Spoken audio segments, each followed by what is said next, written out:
অন্যদিকে বেলডাঙ্গা কাণ্ডে কেস ডায়েরির পর আসামিদের কোর্টে পেশ করা নিয়েও এবার এনআইএর সঙ্গে পুলিশের সংঘাত। আইন শৃঙ্খলার কারণ দেখিয়ে 31 জন আসামিকে কোর্টে হাজির করালো না পুলিশ। বৃহস্পতিবার ধৃত 36 জনের মধ্যে 31 জনকে আদালতে হাজিরার কথা ছিল, তাদের ভার্চুয়াল মাধ্যমে হাজির করানো হয়। এনআইএ সূত্রে খবর, আইন শৃঙ্খলার কারণে তাদেরকে সশরীরে হাজির করানো যাচ্ছে না বলে পুলিশের পক্ষ থেকে আদালতে জানানো হয়। অন্যদিকে এনআইএর তরফে দাবি করা হয়, আদালতের নির্দেশের পর ইমেল করে পুলিশের কাছে কেস ডায়েরি চাওয়া হলেও তা পাওয়া যায়নি।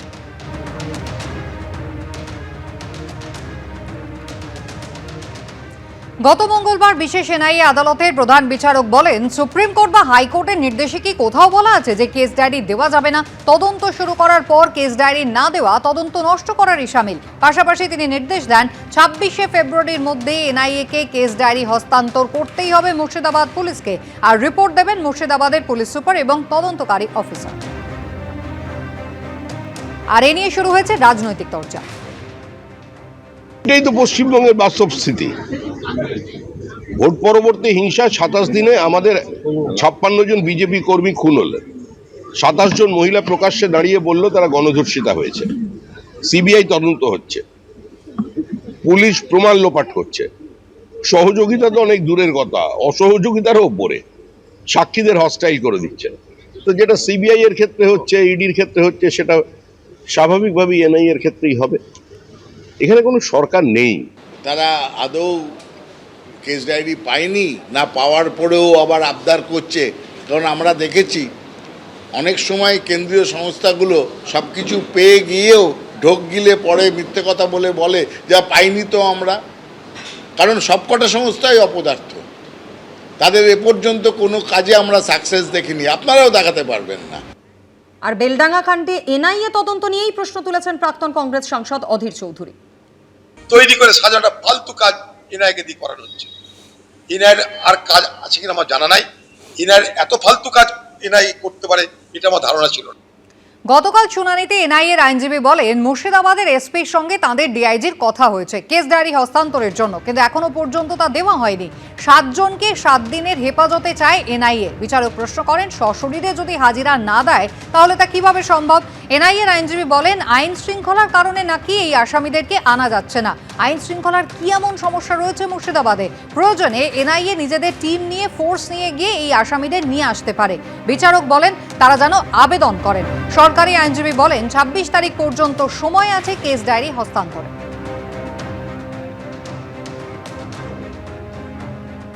আমি ল্যান্ডেড কোর্টের কাছে প্রেয়ার করেছি যে স্টেটে ওনারা বলছেন যে আমাদের এসকর্টস নেই, ল অ্যান্ড অর্ডারের ডিউটিতে তারা আছে। সুতরাং আমরা আমাদের যে এসকর্ট আছে, যা আমরা সিআরপি এবং বিভিন্ন থেকে আমরা ওই 7 জনকে আনানোর জন্য কোর্ট বললেন একটা আলাদা পিটিশন করে প্রেয়ার করতে। আমরা আমাদের অলরেডি প্রেয়ার করে দিয়েছি।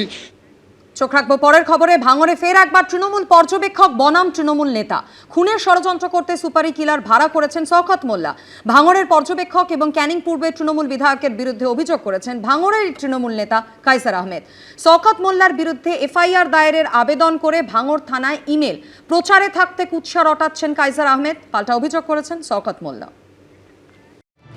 ভাঙড়ের পর্যবেক্ষক ও ক্যানিং পূর্বের তৃণমূল বিধায়ক শওকত মোল্লার বিরুদ্ধে চাঞ্চল্যকর অভিযোগ তুললেন তৃণমূল নেতা কাইসার আহমেদ। খুন হওয়ার আশঙ্কা প্রকাশ করে নিজেরই দলের বিধায়কের বিরুদ্ধে এফআইআর দায়েরের আবেদন জানিয়ে ভাঙড় থানায় ইমেল করেছেন কাইসার আহমেদ। গত 2 দিন আগে আবার ফের 3 জনের একটা টিমকে ফের নিয়ে এসছে ঘাটাল থেকে, কোটি কোটি টাকার কন্ট্রাক্ট করে। অ্যাকচুয়ালি ও ভয় পাচ্ছে, কাইজার আতঙ্কে ভুগছে। ভাঙড়ের মাটিটাকে একদম আরামসে, যাতে এখানে তোলাবাজি, রাহাজানি, খুন, নানান কিছু করতে পারে, আমি পথের কাঁটা আমাকে সরাতে চাইছি। যদিও কাইসার আহমেদের অভিযোগ উড়িয়ে দিয়ে পাল্টা তাঁকেই আক্রমণ শানিয়েছেন তৃণমূল বিধায়ক শওকত মোল্লা। ওকে কেন লোপন করতে যাবে? এরা যে কোনো ভাবে তৃণমূল কংগ্রেসের নেতা কর্মী, তাদেরকে ইমেল নষ্ট করো, এটাই হচ্ছে এর মূল কাজ। আসলে এরা হচ্ছে এক ধরনের জমি মাফিয়া। ঘটকপুকুর থেকে ঘটকপুর ওদিক থেকে চণ্ডীপুর থেকে আর সায়েন্স সিটি পর্যন্ত যত জমি আছে, এই কাইজার আর কাইজারের বাবা এরা সমস্ত প্রবন্ডিং করেছে তৃণমূল কংগ্রেসের ঝান্ডাটাকে সামনে রেখে।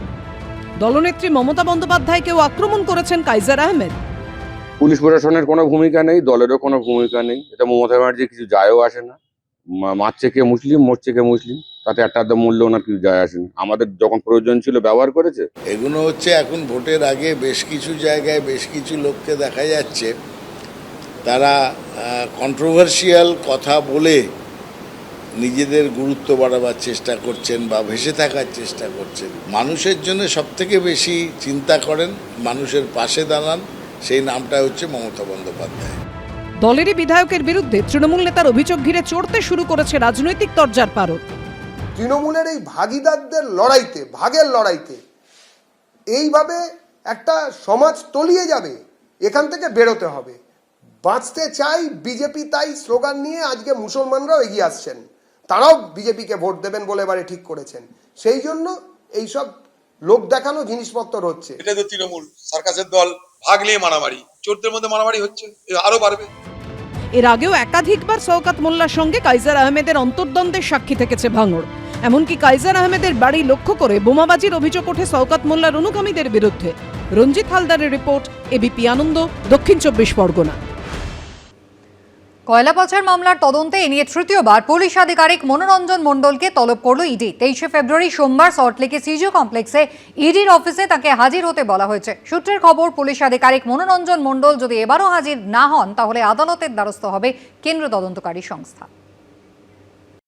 কয়লা পাচার দুর্নীতির তদন্তে ইডির স্ক্যানারে রাজ্য পুলিশের একাংশ। এই তদন্তে ফের পুলিশ আধিকারিক মনোরঞ্জন মণ্ডলকে তলব করল ইডি। 23 ফেব্রুয়ারি সোমবার সল্টলেকে সিজিও কমপ্লেক্সে তাকে হাজির হতে বলা হয়েছে। কয়লাকাণ্ডে এই নিয়ে তৃতীয়বার পুলিশ আধিকারিক মনোরঞ্জন মণ্ডলকে সমন পাঠালো ইডি। ইডি সূত্রের খবর, দুবার তাকে তলব করা হয়েছিল, তিনি হাজিরা এড়িয়েছেন।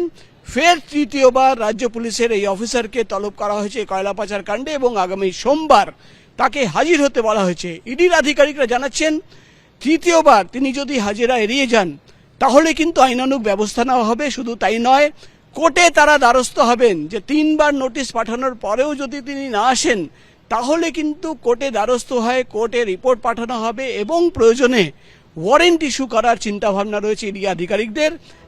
সম্প্রতি কয়লা পাচারের তদন্তে একাধিক জায়গায় তল্লাশি অভিযান চালিয়েছে ইডি। আর এই আবহেই 9 ফেব্রুয়ারি এবং 13 ফেব্রুয়ারি 4 দিনের মধ্যে দুবার এনফোর্সমেন্ট ডিরেক্টরেটের তলবে হাজিরা এড়ান পুলিশ আধিকারিক মনোরঞ্জন মণ্ডল। সূত্রের খবর, তার তরফে চিঠি দিয়ে বা অন্য কোনো মাধ্যমে কিছুই জানানো হয়নি। কলকাতায় দায়ের হওয়া কয়লা পাচার মামলার তদন্তে আদালতে জমা দেওয়া রিপোর্টে ইডি দাবি করে, পুলিশ মাফিয়া যোগসাজশেই এ রাজ্যে চলছিল কয়লা পাচারের সিন্ডিকেট।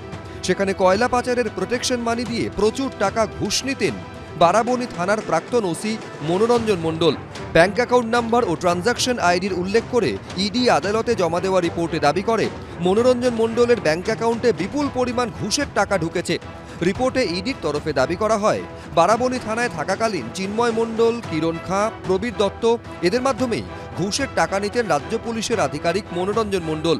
ইডির দাবি, হোয়াটসঅ্যাপ চ্যাটে মনোরঞ্জন মণ্ডল একটি 1 কোটি টাকার চেকের ছবি শেয়ার করেছিলেন, যেখানে অ্যাকাউন্ট হোল্ডার হিসেবে নাম রয়েছে ধৃত কয়লা মাফিয়া চিন্ময় মণ্ডল ও তার সহযোগী প্রবীর দত্তর। এরপর 2025 সালের 10 নভেম্বর 1.5 কোটি টাকার চেক জমা পড়েছে প্রবীর দত্তর অ্যাকাউন্টে। চিন্ময় মণ্ডল তা শেয়ার করেছেন। ইতিমধ্যে চিন্ময় মণ্ডল ও কিরণ খাঁকে গ্রেফতার করেছে ইডি। মনোরঞ্জন মণ্ডলের সহযোগী প্রবীর দত্তকেও জিজ্ঞাসাবাদ করা হয়েছে। গত 27 জানুয়ারি বারাবণী থানার প্রাক্তন ওসি মনোরঞ্জন মণ্ডলকে বুদবুদ থানার ওসির দায়িত্ব দিয়ে বদলি করা হয়, কিন্তু তিনি দায়িত্বভার নেওয়ার আগেই 3রা ফেব্রুয়ারি কয়লাকাণ্ডে তার দুর্গাপুরের বাড়িতে তল্লাশি চালায় ইডি। এরপর 10 ফেব্রুয়ারি তাকে আসানসোল দুর্গাপুর কমিশনারেটের স্পেশাল ব্রাঞ্চে বদলি করা হয়। এবার ইডির তৃতীয় তলবে মনোরঞ্জন মণ্ডল হাজিরা দেন কিনা সেটাই দেখার। প্রকাশ সিনহা, এবিপি আনন্দ, কলকাতা। এবিপি আনন্দ, এগিয়ে থাকে, এগিয়ে রাখে।